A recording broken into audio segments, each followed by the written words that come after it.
नमस्कार दोस्तों, काफ़ी दिनों बाद आज हम आए आपके सामने नए वीडियो में।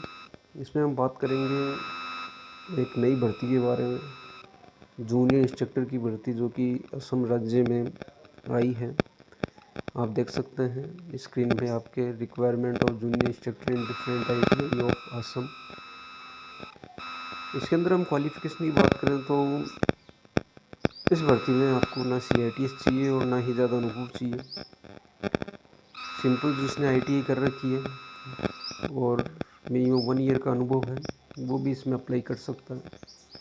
ये असम राज्य की भर्ती है। इस भर्ती में देखो, online application are invited from the intending eligible candidate who are citizen of India. It means में ऐसा भी नहीं है कि अदर स्टेट की भर नहीं सकते। इसमें लिखा हुआ है कि जो इंडिया का सिटीजन्स हैं, having registration number in employment exchange in the state of Assam for filling of the following vacancy are indicate belonging different ITI Assam.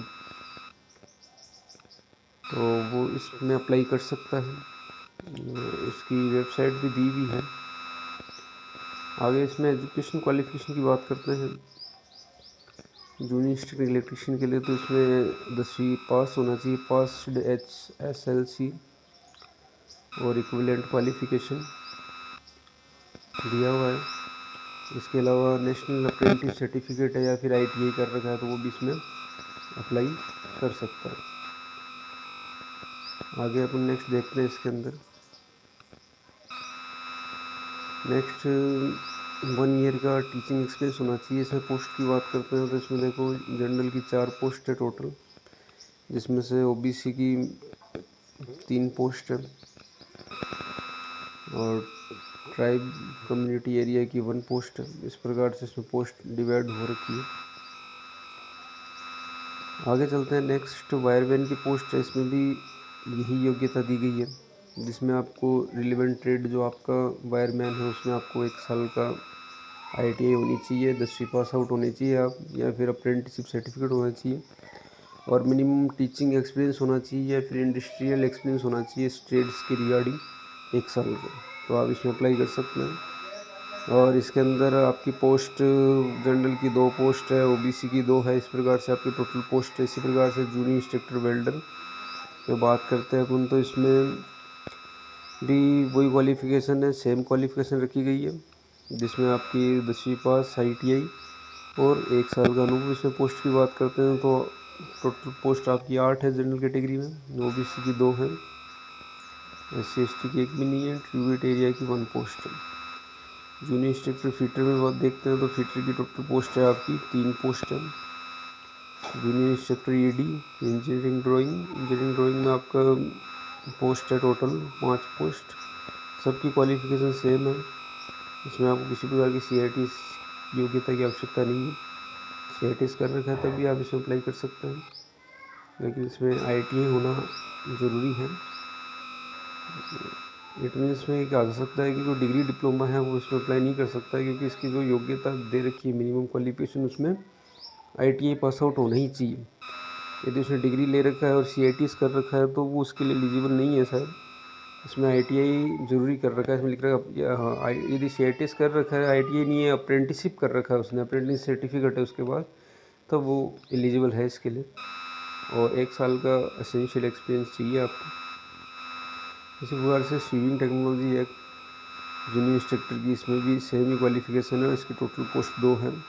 आगे अपन देखते हैं COPA, computer operator and programming system. तो इसमें भी सेम क्वालिफिकेशन और इसकी टोटल जो पोस्ट है आपकी 1 पोस्ट है जनरल की और ST की 1 पोस्ट है। तो इस प्रकार से ये पोस्टें दी हुई है। ड्राफ्ट्समैन सिविल में देखते हैं तो टोटल पोस्ट 1 है आपकी, OBC की 1 पोस्ट है। ड्राफ्ट्समैन मैकेनिकल की 1 पोस्ट है। हाँ, टोटल ही 1 पोस्ट है इसके अंदर, ना OBC की कोई पोस्ट नहीं है। ड्राफ्ट्समैन सिविल के बाद अपन बात करते हैं ड्रेस मेकिंग की। ड्रेस मेकिंग में टोटल 1 पोस्ट है और ST की भी 1 पोस्ट है। ITESM, तो ITESM है, इसमें information communication technology and system maintenance की भी 1 पोस्ट है आपकी। आगे मैकेनिस्ट में भी 1 पोस्ट है और आगे मैकेनिकल डीजल में आपकी टोटल 3 पोस्ट दी है। इसमें 2 एक आपकी ओबीसी की है।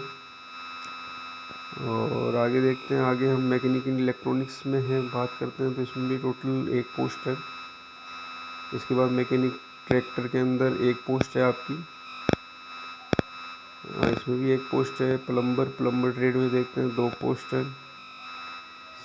सेक्रेटरी प्रैक्टिस, इसके अंदर आपकी 2 पोस्ट है। इसका क्वालिफिकेशन भी सेम है। आगे नेक्स्ट अपन देखते हैं रेफ्रिजरेटेड एयर कंडीशन। इसमें नंबर ऑफ वैकेंसी 2 है, जिसमें एक एसटी की है और एक जनरल की पोस्ट है। इसके बाद MMB mechanic motor vehicle trade के अंदर भी आपकी 6 पोस्ट है। 6 में से टोटल 6 पोस्ट है जनरल की, ओबीसी की 3 है, ट्रिब्यूट की 1 है, एसटी की 1 है। आगे बात करते हैं अपन नेक्स्ट ट्रेड की टर्नर के अंदर 1 पोस्ट है, 3 ओबीसी की है।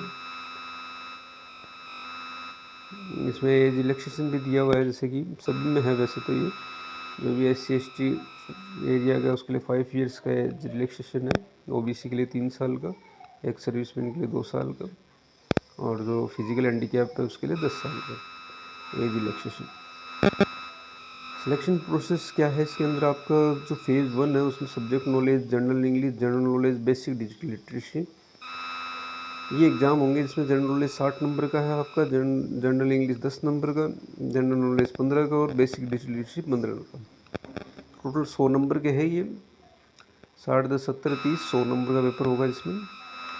और इसमें 4 गुना कैंडिडेट को शॉर्टलिस्ट किया जाएगा। इसमें जो पास आउट होंगे उन 4 गुना कैंडिडेट का है, उनका फाइनल सिलेक्शन जो होगा वो इनको ग्रुप डिस्कशन के आधार पर इनको दोबारा बुलाया जाएगा स्किल टेस्ट के लिए, जो कि 50 नंबर का बाद में 4 गुना कैंडिडेट को स्किल टेस्ट के लिए बुलाया जाएगा। तो ये लिखा हुआ है देखो, स्किल टेस्ट के लिए 50 नंबर का है ये, इसके लिए इनको बुलाया जाएगा।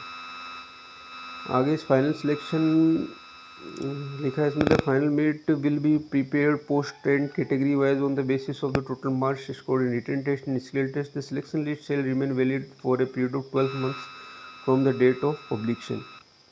ठीक है, तो इनका जो फाइनल सिलेक्शन आएगा ये इनके फाइनल मेरिट के आधार पे आएगा। जो आपके जो नंबर है रिटन टेस्ट में और स्किल टेस्ट में कितने नंबर है उसके अकॉर्डिंग ये डिसाइड करेंगे। इसको अप्लाई कैसे करना है, इसकी वेबसाइट दे रखी है dect.assam.gov.in। इस वेबसाइट पे जाके आप इजीली इस पर अप्लाई कर सकते हो दोस्तों। आगे इसमें क्या क्या डॉक्यूमेंट चाहिए, इसमें आपकी पासपोर्ट साइज़ फ़ोटो है, और आपका 10वीं पास सर्टिफिकेट है, ITI सर्टिफिकेट है, स्कैन आपकी सिग्नेचर है, फ़ोटो है। एक आपका एम्प्लॉयमेंट एक्सचेंज रजिस्ट्रेशन सर्टिफिकेट हो रहा है, जो कि आपको ये करवाना होगा वहीं स्टेट में। कास्ट सर्टिफिकेट है, PWD यदि कोई फिजिकल हैंडीकैप है उसका अलग सर्टिफिकेट होगा यदि, और एक खुद की पर्सनल ID, कोई भी Aadhaar card, voter ID, driving licence या बैंक की पासबुक की एक कॉपी। तो ये सारे के सारे डॉक्यूमेंट है इसके अंदर। और इसकी लास्ट डेट जो दी हुई है वो दी हुई है ऑनलाइन। अब फॉर्म में भी फिल्ड अप 2/9/2025 से स्टार्ट होंगे, जो कि आपके 3/10/2025 अक्टूबर तक चलेंगे। तो 2 सितंबर 25 से लेके 3 अक्टूबर 2025 तक आप इसमें अप्लाई कर सकते हो, और बाकी जो इंस्ट्रक्शंस दिए हुए हैं। तो दोस्तों ये आपकी वैकेंसी जो थी, असम वैकेंसी, जिसके बारे में अपने आज चर्चा की। और राजस्थान में जो वैकेंसी फ़िलहाल करंट में चल रही है, इसका सुनने में आ रहा है कि 17 सितंबर तक ज्वाइनिंग दी जाएगी। तो जो भी कैंडिडेट है जो इसमें सफल हुए, उन सभी को बहुत बहुत बधाई हो। जो 17 तारीख को मोदी का जन्मदिवस है, उस पर सभी को ज्वाइनिंग मिले, हम भी यही आशा करते हैं। आप सभी कैंडिडेट से यही आशा है कि आप चैनल पे आएँ और हमें सपोर्ट कीजिए। वीडियो पसंद आई तो आप लाइक कीजिए, सब्सक्राइब कीजिए। धन्यवाद।